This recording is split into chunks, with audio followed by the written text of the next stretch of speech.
今回の動画は2024年ドミニカ共和国に行った時の動画になります。サムネにもあるようにハプニング続きの今回の旅行ですが、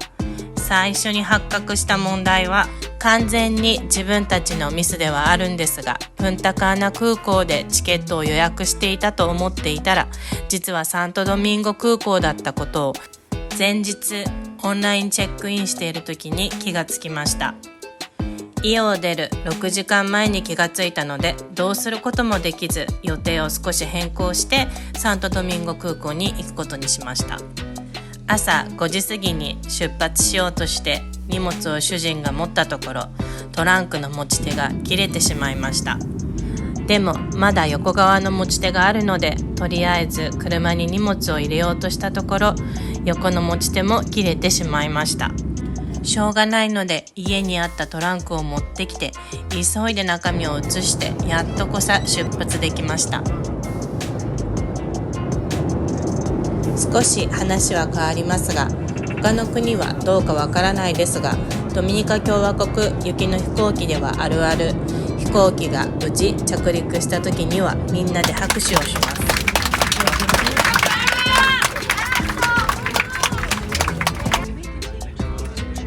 ドミニカ共和国の空港では荷物を待っている間に免税でお買い物ができるので、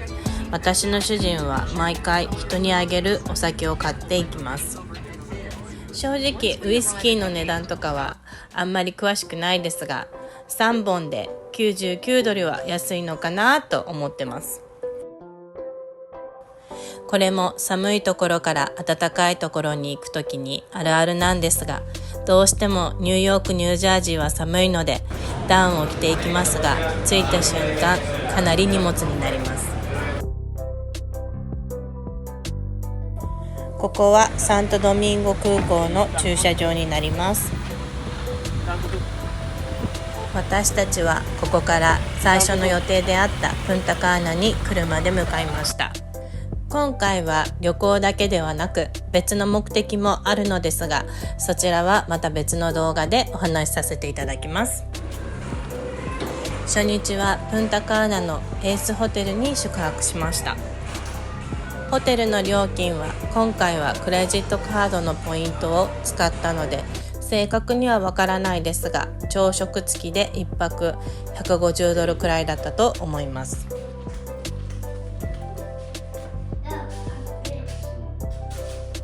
子供には着いたらプールに入れるよと伝えてたんですが、さすがに少し遅かったので初日は我慢してもらいました。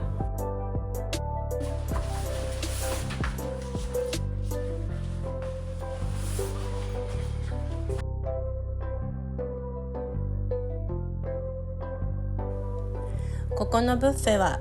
大きくはなかったですが、ホットケーキがあったので子供は喜んで食べてました。ホテルのブッフェはフルーツがたくさんありますが、どうしても挑戦するのが怖くていつも食べれてません。ドミニカの朝ごはんの定番は緑色のバナナを潰したマングーとドミニカのサラミです。ドミニカに来た時は必ず食べてみてください。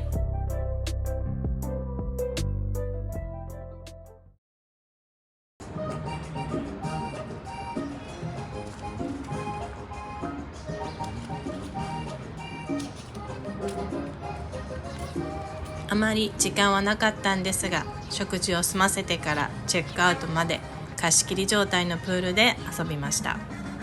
いつも思うんですが、リゾート以外朝早くからプールに入っている人はあんまりいない気がします。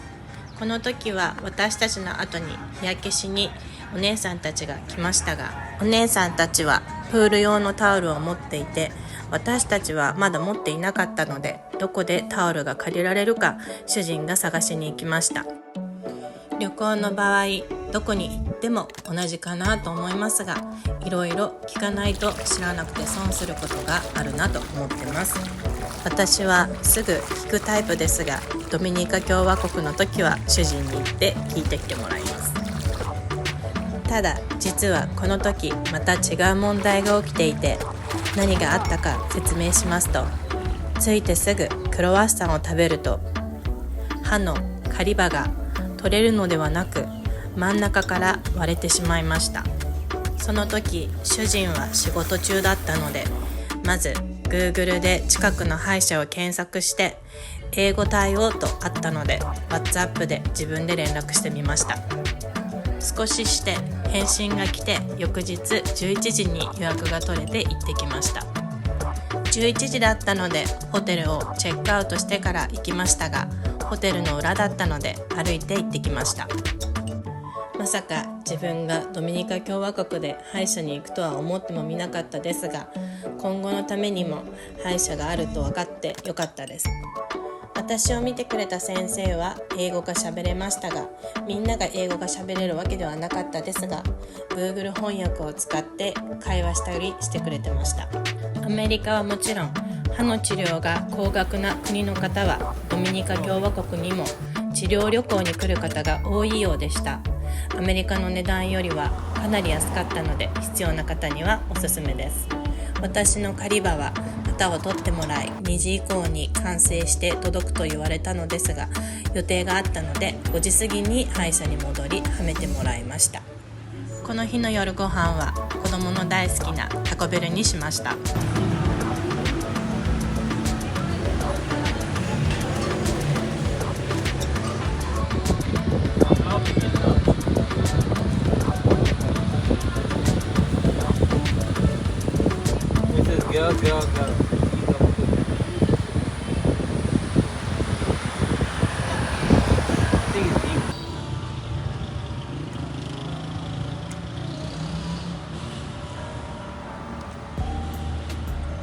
前に動画でも紹介したことのある同じスターバックスコーヒーに行ってからスーパーマーケットに買い物に行きました。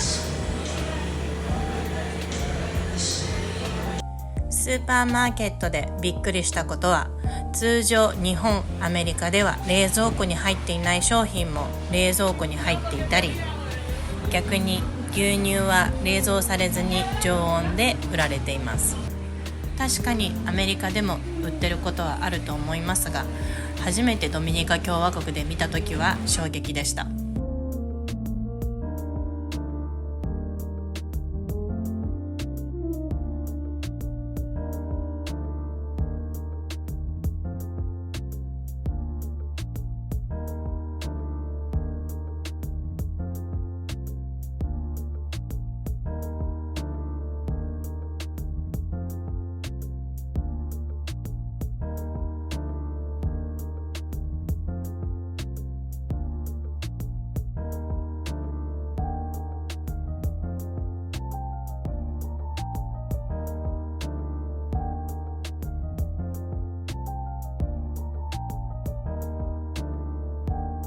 今回の動画も最後までご視聴いただきありがとうございました。